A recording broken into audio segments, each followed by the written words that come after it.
सुखदेव ऋषि माँ की गर्भ से बाहर नहीं आया, 12 वर्ष तक माँ के गर्भ में रहा। उसको ये पता चल गया कि बाहर आते ही एक ये त्रिगुणमयी माया, रजगुण ब्रह्मा, सतगुण विष्णु, तमगुण शिव जी का जो हमारे ऊपर प्रभाव है एकदम अटैक करता है, हमें अचेत कर देता है। तो इसने यही एक अपनी शर्त रखी थी ब्रह्मा विष्णु महेश के सामने कि मैं गर्भ से उस समय बाहर आऊंगा जब आप अपनी ये माया रोकोगे। तो ब्रह्मा विष्णु महेश ने कहा भी ये तो ब्लड प्रेशर के सा काम है, ज्यादा हम भी नहीं रोक सकते, हमारे बस की बात नहीं, हम केवल इतनी देर रोक सकते, इतनी देर। तो उसने कहा ठीक है आप इतनी देर रोक दो। इतनी देर में वो बाहर आ गया मां के गर्भ से, और ब्रह्मा विष्णु महेश तीनों चले गए। जब बच्चा उत्पन्न हुआ तो 10-20 मिनट के बाद एकदम खड़ा हो गया।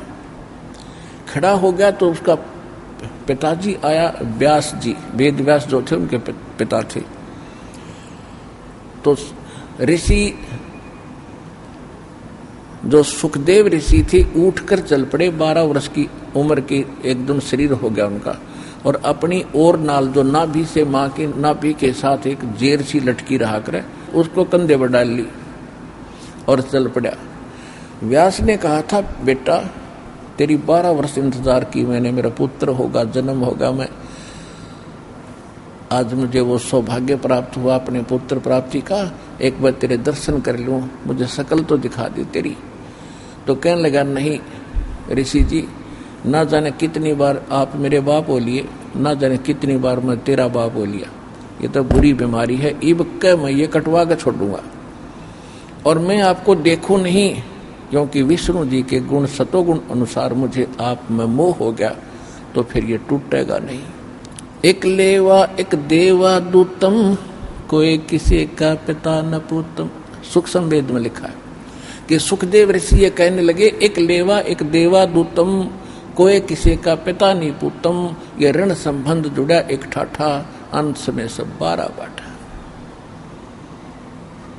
पुणात्मा इतना भयंकर जाल है ये काल का, क्योंकि आप बालक हो और दूसरे आपके ऊपर ये प्रभाव तीनों गुणों का, इस माया का जबरदस्त है।